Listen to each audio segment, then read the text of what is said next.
আসসালামু আলাইকুম। আল্লাহ সুবহানাহু ওয়া তাআলার রহমত কত বিশাল তা এই ঘটনা শুনলে বুঝবেন। ১০০ খুন করা এক পাপীকেও আল্লাহ সুবহানাহু ওয়া তাআলা ক্ষমা করে দিলেন। আসুন শুরু করা যাক।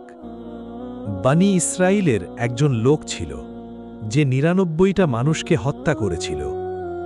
একদিন হঠাৎ সে ভাবতে লাগল, হায়, আমি এতগুলো মানুষের প্রাণ কেড়ে নিয়েছি, আল্লাহর কাছে আমি কি জবাব দেব? আল্লাহ কি আমাকে কোনোদিনও মাফ করবেন? এগুলো ভাবতে ভাবতে সে সিদ্ধান্ত নিল সে তওবা করবে, ক্ষমা চাইবে আল্লাহর কাছে। কিন্তু সে জানত না তার মতো এত বড় পাপীর তওবা আল্লাহ কিভাবে গ্রহণ করবেন। তাই সে কারো কাছে জিজ্ঞাসা করার সিদ্ধান্ত নিল। খোঁজ খবর করে সে গেল একজন আবিদের কাছে। আবিদ মানে যিনি সৎ ও সরল পথের উপর আছেন, ইবাদতে মগ্ন থাকেন, কিন্তু তার ভেতর শরীয়তের গভীর জ্ঞান নেই, যেটা একজন আলেমের থাকে। যাই হোক, সেই লোকটি আবিদের কাছে গিয়ে বলল, আমি ৯৯টা মানুষকে হত্যা করেছি, আল্লাহ কি আমাকে ক্ষমা করবেন? আবিদ এই কথা শুনে চমকে উঠলেন। তিনি বললেন, তুমি ৯৯টা লোককে খুন করেছ? আল্লাহ সুবহানাহু ওয়া তাআলা কিছুতেই তোমাকে ক্ষমা করবেন না। এই কথা শুনে লোকটি রেলে গেল, আর আবিদকেও সে মেরে ফেলল। এই লোকটির কাছে মানুষ হত্যা করা যেন পানি পান করার মতোই সহজ ছিল। শুধু তার মতের সাথে মিল হয়নি বলে, একটা ফতোয়া পছন্দ হয়নি বলে সে আরেকজন মানুষকে মেরে ফেলল। এত কিছুর পরও সে তওবা করার চিন্তা ছাড়েনি। তার অন্তরের ভেতর কিছু একটা ভালো অংশ এখনও বেঁচে ছিল। দৃঢ় মনে সে আবার খোঁজ শুরু করল, কাকে জিজ্ঞাসা করা যায়। এবার সে খোঁজ পেল একজন প্রকৃত আলেমের। সে আলেমের কাছে গিয়ে একই প্রশ্ন করল, আমি ১০০টা মানুষকে হত্যা করেছি, আল্লাহ কি আমাকে ক্ষমা করবেন? আলেম শান্ত কণ্ঠে বললেন, হ্যাঁ, তোমার জন্য আশা আছে।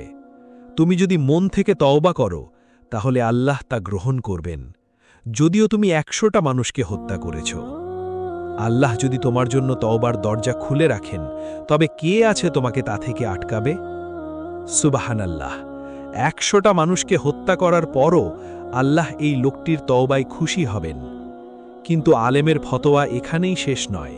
তিনি আরও বললেন, শোনো, তোমাকে এই শহর ছেড়ে অন্য জায়গায় চলে যেতে হবে। এটা একটা খারাপ শহর। আমি চাই তুমি এমন এক শহরে যাও যেখানে এমন সব লোকেরা আছে যারা আল্লাহর ইবাদত করে। তুমি তাদের সাথে মিলেমিশে ইবাদত করবে। আলেম বুঝতে পেরেছিলেন এই লোকটি যতক্ষণ এই শহরে থাকবে ততক্ষণ পর্যন্ত সে পাপ কাজ করতেই থাকবে, যদিও সে তওবা করেছে। কারণ ভালো লোকদের সংস্পর্শে থাকলে সেটা আপনাকে ভালো কাজ করতে অনুপ্রেরণা দেবে, আর বিপরীতভাবে খারাপ সঙ্গে থাকলে সেটা আপনার পতন ঘটাবে।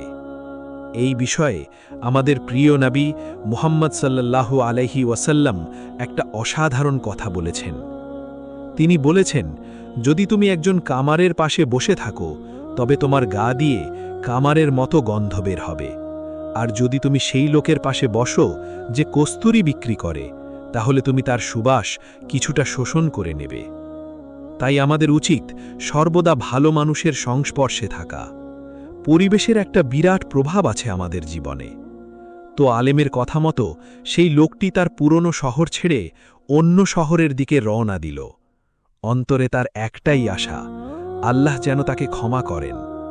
কিন্তু আল্লাহর ইচ্ছায় সেই লোকটি অন্য শহরে পৌঁছানোর আগেই পথের মাঝে মারা গেল।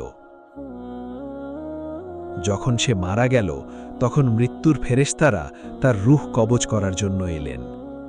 সাধারণত যখন একজন ভালো লোক মারা যায় তখন রহমতের ফেরেশতা তার রূহ কবজ করতে আসেন, আর যখন একজন খারাপ লোক মারা যায় তখন শাস্তির ফেরেশতা আসেন।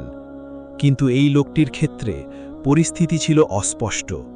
তাই দুই ধরনের ফেরেশতাদের দলই হাজির হয়ে গেলেন তার রূহ কবজ করার জন্য, এবং সেখানে একটা বিতর্ক শুরু হয়ে গেল। শাস্তির ফেরেশতারা বললেন, এই লোক আমাদের, কারণ সে এখনও প্রকৃতপক্ষে তওবা সম্পন্ন করেনি। তার সদিচ্ছা ঠিকই ছিল, কিন্তু সে তো ভালো শহরে পৌঁছাতে পারেনি। রহমতের ফেরেশতারা বললেন, না, সে তওবা করেছে। সে নিজের পুরনো জীবন ছেড়ে ভালো শহরের দিকে রওনা হয়ে গিয়েছিল। দুই দলের ফেরেশতারাই বিতর্কে জড়িয়ে পড়লেন, কারা নেবেন এই ব্যক্তির রূহ। তখন আল্লাহ সুবহানাহু ওয়া তাআলা এই বিতর্ক সমাধানের জন্য আরেকজন ফেরেশতাকে পাঠালেন। সেই ফেরেশতা এসে বললেন, সে যেখানে মারা গিয়েছে সেখান থেকে উভয় শহরেরই দূরত্ব পরিমাপ করো। যদি তোমরা তাকে তার নিজের শহরের কাছে পাও তবে সে জাহান্নামী, আর যদি সে অন্য শহর অর্থাৎ ভালো লোকেদের নিকটবর্তী হয় তবে সে জান্নাতি।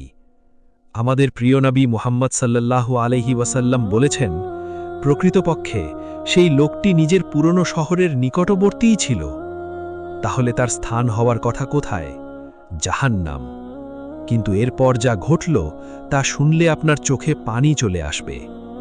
নবীজি সাল্লাল্লাহু আলাইহি ওয়াসাল্লাম বলেন, আল্লাহ সুবহানাহু ওয়া তাআলা জমিনকে নির্দেশ দিলেন, লোকটি এবং তার পুরনো শহরের মধ্যকার দূরত্ব বিস্তৃত করে দাও, আর তার আর ভালো শহরের মধ্যকার দূরত্ব সংকুচিত করে দাও। অর্থাৎ যদিও তার দেহ প্রকৃতপক্ষে পুরনো শহরের কাছেই মারা গিয়েছিল, কিন্তু আল্লাহর হুকুমে জমিন তাকে ভালো শহরের কাছে নিয়ে এলো। যখন ফেরেশতারা মাপতে এলেন তখন তারা সেই ব্যক্তিকে ভালো শহরের নিকটবর্তী পেলেন এবং আল্লাহ সুবহানাহু ওয়া তাআলা তাকে ক্ষমা করে দিলেন, তাকে জান্নাতবাসী করলেন। সুবহানাল্লাহ।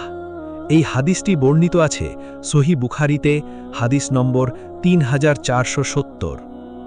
একটু ভাবুন, আল্লাহ যদি চাইতেন তাহলে তিনি সেই ব্যক্তিকে এমনিতেই ভালো শহরের কাছে মৃত্যু দিতে পারতেন, কিন্তু তিনি তা করেননি। কেন? কারণ তিনি আমাদের দেখাতে চেয়েছেন তিনি কতটা আগ্রহের সাথে একজন বান্দাকে ক্ষমা করতে চান। আমাদের শুধু আল্লাহর কাছে ক্ষমা চাইতে হবে, মন থেকে তওবা করতে হবে। কিন্তু মনে রাখবেন, সেই তওবা হতে হবে অন্তরের গভীর থেকে, পুনরায় সেই পাপ না করার দৃঢ় সংকল্প নিয়ে। আল্লাহর রহমত এত বিশাল যে 100 খুন করা পাপীকেও তিনি ক্ষমা করতে পারেন। তাহলে আমরা কেন তওবা করতে দ্বিধা করব? আল্লাহ আমাদের সবাইকে সঠিক পথে রাখুন, আমাদের সকলের তওবা কবুল করুন। আমিন।